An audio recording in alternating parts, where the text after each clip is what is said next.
You're listening to the Parents of Hardworking Teens podcast, episode 54, How to Stay Focused and Why We Let Ourselves Be Distracted. So if you have a teen who wants to reduce their susceptibility to distractions, and let's face it, most of us could use that in this day and age, then listen in to find out my advice on helping your teen resist the lure of the phone or the temptation to open a new tab on their laptop when they should be studying.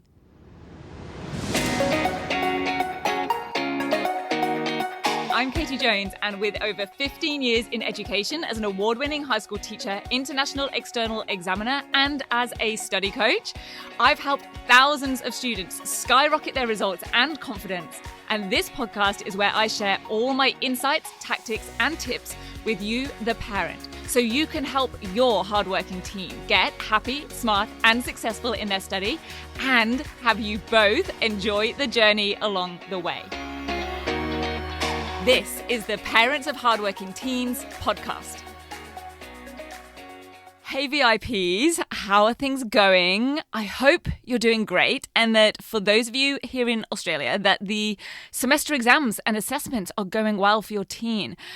I want to start off with a massive thank you, especially if you are a long-time listener to the podcast, but also if this is your very first episode and you're just listening in. We are just about to cross 10,000 downloads of the Parents of Hardworking Teens podcast in less than a year. I checked, and the first episode went out on the 25th of June, 2022. So I have no idea, actually, if that is a good number for the first year of a podcast. And I actually didn't even set a goal for that statistic of, how many downloads to get in the first year, to be honest, which isn't really like me. I am a bit of a numbers person, and I do like a good goal-setting exercise, to be honest. I like going after a goal. But this podcast was really about creating a way to share more of my information and get my message out there and help more parents and students benefit from my experience and knowledge and expertise. But I never imagined the moment that I would be talking about 10,000 downloads. And so, of course, I hope that that's an indicator that lots of parents and their teens are finding this podcast really helpful, because that was the whole point of making it. So if you are finding it helpful, and if you haven't already listened to every episode, then make sure to go and find any unlistened to episodes, get them downloaded on whichever app you use and lined up in your playlist. And please share this podcast with any of your parent, friends, and family that might find it helpful. I don't run any ads to this podcast, so word of mouth is the only way that it grows. And if you found even one small thing helpful, and you can spare just a quick 20 seconds right now, then I would love for you to pause this episode and leave me a 5-star rating and a super quick review. Just saying what you like about it or something specific that you have found helpful. That would be amazing. I will be super grateful, because it is the ratings and reviews that get the podcast apps to recommend the podcast to more people. And you'll have put out an amazing amount of good karma into the world that'll come back to you at some point in life, I'm sure, when other parents discover these insights because you took those 20 seconds. So share and rate and review. And I bet that by the next episode, I'll be celebrating the big 10K with you all. And today, this episode is a little bit of a follow-on, really, from last week's, where I shared my motivation mindset hack. And like last week, what I'm going to share today are things that I have learned or heard about and tried and tested and used, and they've worked for me and for many of the students that I work with. So I'm here sharing them with you in the sense that if they help you, then great. And if they don't sound like something that's a good fit for you or your teen, no worries at all. As always, these are strategies that are geared towards parents of hardworking teens.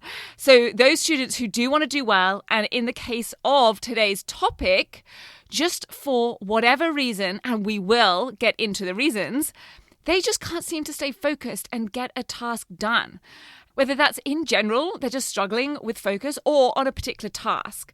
And they find themselves, reaching for the phone or opening up a new window on their laptop or whatever it is that kind of just gives them that moment of relief and escape. Because I do think that's what it is in this kind of situation. It's just that moment of relief or a break, a quick brain break from something that they would probably rather not be doing, or something that feels challenging, to have something just a little bit more enjoyable. So I got the idea to make this episode from a coaching session I had with a student fairly recently. He actually told me that something he wanted to work on in general in his study was being more productive and not letting himself be distracted at the times that he'd set himself to do his study. Because this student is dedicated and committed, but is also human, as we all are. And he said to me, it's like I'm not even aware that I'm doing it. He was sort of saying that before I know it, I'm just looking at my phone, or I've started looking at something else on my laptop. And I'll let you into a secret here. This is so ironic. This is so ridiculous. I wish I could say that I did it on purpose. But I even found myself over checking my emails in my inbox halfway through planning out this episode.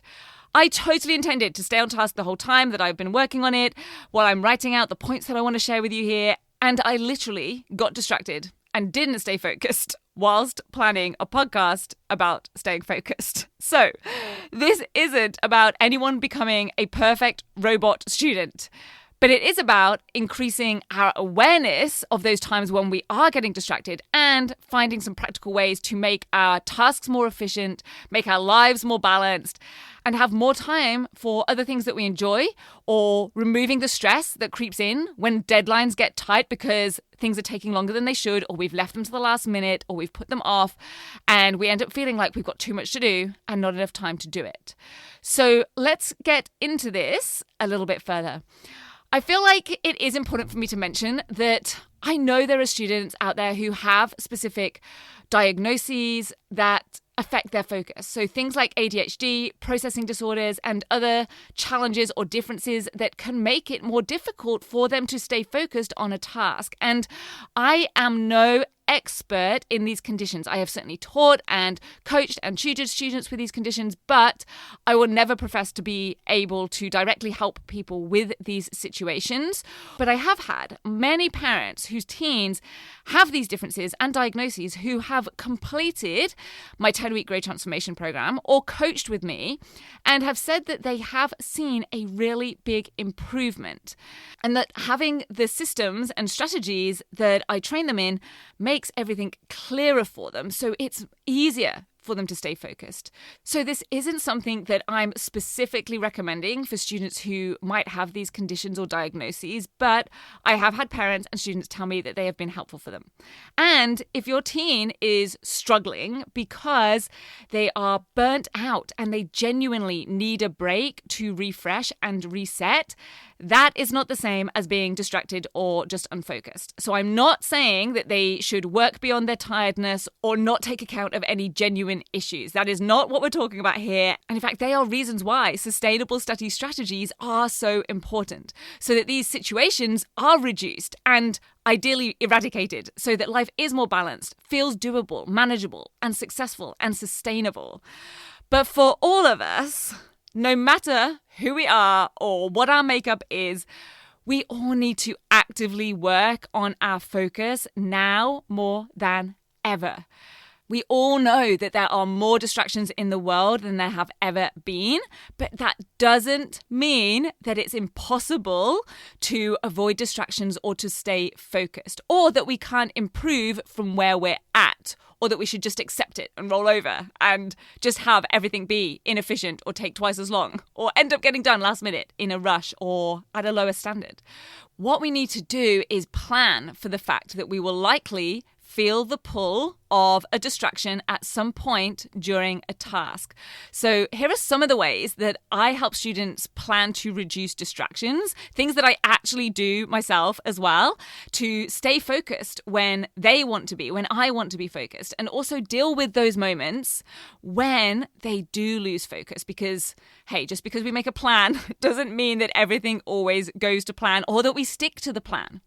So first up, we can probably bet on the fact that they're going to want to check their phone at some point. We can plan on there being a point or a few points during a task or study time where they're going to feel the urge to pick up their phone, even just for a second. I know I have those moments as well. So we need to get the phone out of the room. Not just on silent, not just screen side down on the desk, because it's just too tempting to pick it up and then have a quick look just to check in that there's nothing that we urgently need to attend to or reply to. It can't be anywhere in our arm's reach. So out of the room, so that we would actually have to physically get up and leave the workspace and go and get it. And I know that there are going to be so many excuses that your teen might have here to avoid doing this. Like, well, I need my phone because it's got the photos on it that I need for my assignment. They can download them to the laptop first and then move it out of the room. Or another one would be like, oh, well, I need to check my emails because they've got the information from the teacher on there. So they copy paste it into the Word document or whatever they're working on. So they have that information without the phone. There is always a way to get the phone out of the room. And during that time, I also recommend turning onto silent or ideally airplane mode, because that lure is going to be way too big to resist if we can hear it pinging in the other room, even if it's in another room. Or if it's synced with our laptop or computer, we don't want notifications that are still popping up on the screen. Honestly, and I might get some flack for this, but I have no idea why so many schools let students have their phones on them. I'm sure someone will give me a 1,000-to-1 situation where it really was essential that a student had their phone on them in class, but 99% of the time, if it were me, I would not have students having their phones on them at any time during class. Probably not even break times, to be honest, either. And I know that I'm starting to sound like someone's grandmother here, but really, honestly, there's also a very big part of me that would also still have them writing in books rather than working on laptops all the time in class too, especially when exams are still required to be handwritten. But I know I'm going off on a tangent here. I digress. I will wait to see if my inbox explodes over any of that. So back to the other suggestions that I have for you. So phone out of eyesight, out of arm's reach, ideally out of the room, notifications off. Next is set a time and task for each sort of period or study section of time. Now, you can go check out the concept of scheduling outcomes that I shared back in episode 5, which is called More Free Time Without Sacrificing Grades, for more on this. But for right now, all we need to know is that we're giving a specific time frame to each and every task or subtask, so that we're not just sitting down for an indeterminate amount of time until we've finished, let's say, all of the math questions. Or we're not just going to work on that English essay this evening. This is a recipe for distraction. Recipe for disaster, recipe for distraction. It's a recipe for distraction because our brain has no idea how long it's got to stay focused and working for. So as soon as it feels like it needs or it wants a break, it's just going to want to take it. But if it knows that, hey, in 40 minutes, I can go look at the phone, check my email, take a break, do whatever it is that we have the urge to do, then staying focused in between is going to feel a lot more doable. So specify a certain amount of time that's going to be spent working on a specific task. Exactly what's going to get done in what amount of time. Don't let your teen fall into that, I'm going to spend an hour working on my research assignment. What they want to know is how many sources are they going to get? What information will they have collected? Now, obviously use some common sense here. This isn't about taking a break after every 5 minutes or after every single question, but it is about giving the brain a clear point where it gets a little break and a clear goal and finish line. This is about making each and every task much more manageable and achievable. I don't want your teen ever sitting down to write an essay. I want them sitting down to plan their content and structure, or writing their first body paragraph, or finding and organizing the quotes that they're going to use. They aren't going to feel the pull of a distraction as much when something feels clear and doable and has an end in sight, as opposed to big and long and overwhelming. And remember, if your teen isn't a lover of planning and structure, because I'm well aware that I'm coming at this as someone who does like planning and structure, just a reminder here that actually planning and structure lead to more freedom. Because if we can get this task done in half the time that it would take if we're unfocused and multitasking, then that means we're going to have more time for doing whatever it actually is that we would rather be doing and having free time for. And we can do those other things guilt-free and actually enjoy them rather than feeling like there's still a task hanging over us or we should be doing something else. And finally, let's talk about when your teen might do all of this. They might follow all of these steps and they still end up off task in some way. They still end up distracted. If they're really desperate, maybe they've started tidying their room. Because I will tell you now that these aren't bulletproof. If you do this, then they will definitely stay on task and there will be no distraction type promises. The best plans can still go off track. And when this happens, these are opportunities to build awareness, because the moment we realize that we're looking at the phone or we've clicked over to emails or we've switched to a different task, that's the moment we need to figure out why. What was it that made us want to take the exit ramp? Very often, it's because we're getting a little bit stuck or something feels difficult or we're unsure about something. Maybe we're just feeling bored. Maybe we're genuinely exhausted and tired. Now, it can sometimes be useful to step away and come back in those situations, but we ideally want that to be an intentional decision, not just an unconscious action. And the next thing we know, we're standing with the phone or we're at the fridge or whatever it is. Other times, it might be better to stay in the zone and persevere and work through something. And in my experience for myself and with the students that I've worked with, I have to say it's most often that we've hit something that is challenging us in some way. Just pausing and thinking about getting some awareness around this situation myself, I've realized that when I get to something that's going to be challenging, I do things like go and get a cup of coffee just to almost psych myself up for tackling whatever it is that needs to be tackled, ideally with some biscuits. Or I'll go and this is a very common one for me as well, I'll go and get a different task done instead. One that's much easier to do. Like, yes, answering emails. Because if we think about it, it's totally understandable that if your teen is working on something that they start to feel a bit lost on or confused or stuck or doubtful, they're going to want to go work on something else that they do know how to do, where they can quickly feel productive or tick something off the list. And I know for me, this also happens because, like I said, I have paused and tried to get some awareness around this for myself. When something feels like it's going too slow or it's just taking longer than I thought it would, I have the urge to go do something else that I know I can do quickly and really just get something ticked off my list and have that feeling of accomplishment. But actually, when you think about it, that has just made the original task take even longer. I'm just reinforcing that message in my brain. It's like we want a short-term escape, but very, very often that is having a detrimental effect for us long-term. So the key here is to be able to take that moment where they feel themselves wanting a distraction or they're at that distraction, it's already happened, and then just taking a second to figure out what was the feeling or what were they thinking at the moment where they came away from the task and they became unfocused. Where is that distraction? Where is that urge to go and do something else coming from? And then it's about starting to train themselves that the distraction is not the solution to whatever that was. So if they're bored by the task, the phone is not going to make the task more interesting. It might take their mind off it for a little bit, but then it's going to make the boring thing take twice as long. If they realize that maybe they're stuck or confused about something, the solution is to figure out what that issue is and then plan in or take the steps to resolve it.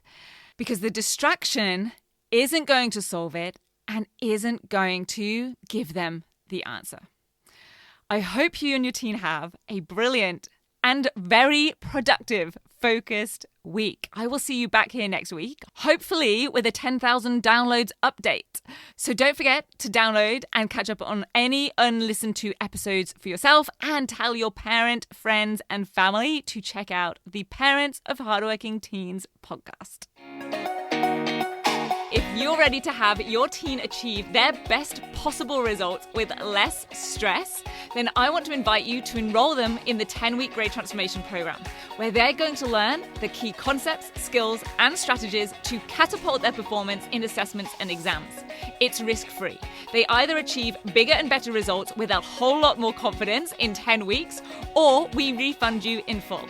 Just head over to www.rocksolidstudy.com/program, and I'll see you there.